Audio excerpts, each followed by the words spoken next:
Of the calamity that befell Yn Alara by the sea, and of the building of the tower of the ending of days. When Kebbuck and his fears had rest, the people sought a prophet who should have no fear of Mung, whose hand was against the prophets. And at last they found Yn Alara, who tended sheep and had no fear of Mung, and the people brought him to the town that he might be their prophet.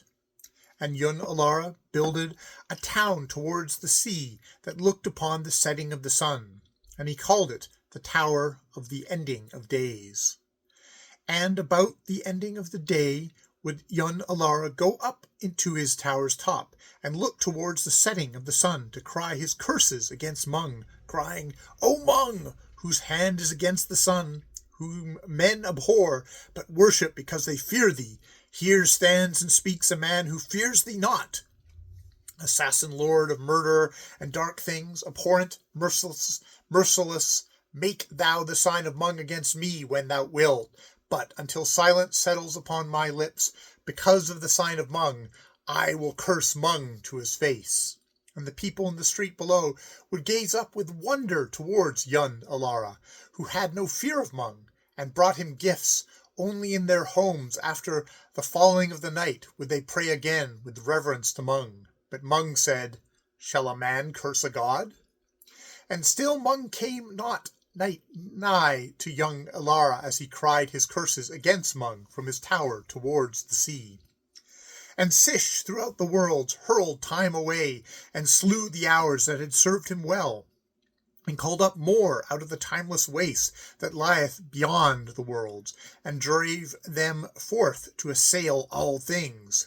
And Sish cast a whiteness over the hairs of Yn Alara, and ivy about his tower, and weariness over his limbs, for Mung passed by him still. And when Sish became a god less durable to Yn Alara than ever young hath been, he ceased at last to cry from his tower's top his curses against Mung whenever the sun went down, till there came the day when weariness of the gift of Kib fell heavily upon Yn Alara. Then from the tower of the ending of days did Yn Alara cry out thus to Mung, crying, O Mung, O loveliest of the gods, O Mung, who is most dearly to be desired. Thy gift of death is the heritage of man, with ease and rest and silence and returning to the earth. Kib giveth but toil and trouble, and Sish he sendeth regrets with each of his hours, wherewith he assails the world. Yoharneth Lahi cometh nigh no more. I can no longer be glad with limpang tongue. When the other gods forsake him, a man hath only Mung. But Mung said, Shall a man curse a god? And every day and all night long did Yn Alara cry aloud, Ah, now for the hour of the mourning of many, and the pleasant garlands of flowers, and the tears, and the moist, dark earth.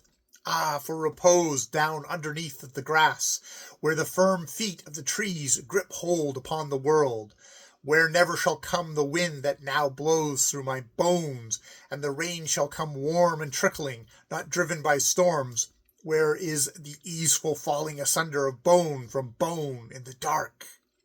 Thus prayed Yn Alara, who had cursed in his folly and youth, while he never heeded Mung.